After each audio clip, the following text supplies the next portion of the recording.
आगे 2028 में चुनाव है और चुनाव के साल में परीक्षाएं वगैरह जनरली होती नहीं है, सरकार नियुक्तियां वगैरह देती है, नई वैकेंसीज अक्सर नहीं आती है, लास्ट में आती है। 26 लगभग निकलने को है, तो मेरा ये मानना है कि 2027 के अंदर आपको सभी भर्तियां देखने को मिलेगी, व्याख्याता की भी, वरिष्ठ अध्यापक की भी, अध्यापक की भी, बाकी ग्राम सेवक, पटवारी, पुलिस ये तो आ ही रखी है, EORO वगैरह आ ही रखी, मतलब इनके शेड्यूल वगैरह भी जारी हो रखे हैं, EORO वगैरह सारी।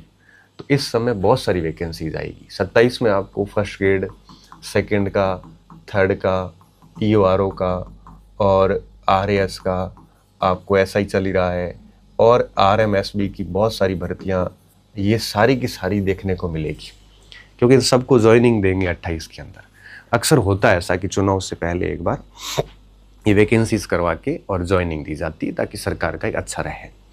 तो अब आपको एक बात तो माइंड सेट में क्लियर कर लेनी है कि वैकेंसीज आएगी, अच्छी संख्या में आएगी, तो ये भ्रम बिल्कुल नहीं रहना चाहिए आपके दिमाग में।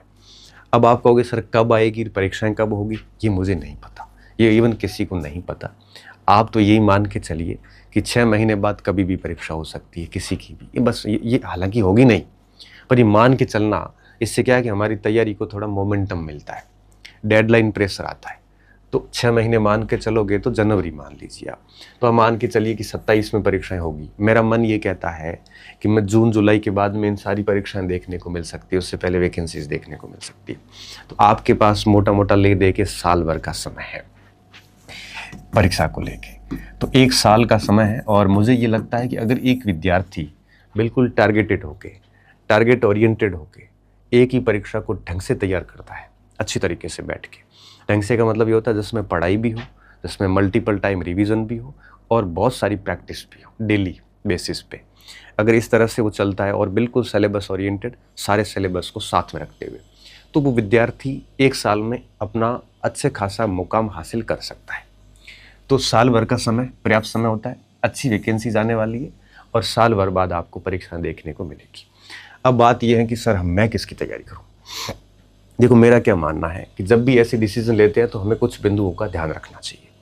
पहला ये ध्यान रखना चाहिए कि आप योग्य किस में हैं या योग्य होने वाले हैं, एक तो उसको चुनिए। ऐसा नहीं हो कि आप 4 साल बाद योग्य हो रहे हो तो अभी आपको टेंशन नहीं लेनी, अभी तो आपको एक टारगेट लेके तैयारी करनी है। दूसरा देखिए कि किसका पाठ्यक्रम आपके अनुकूल है।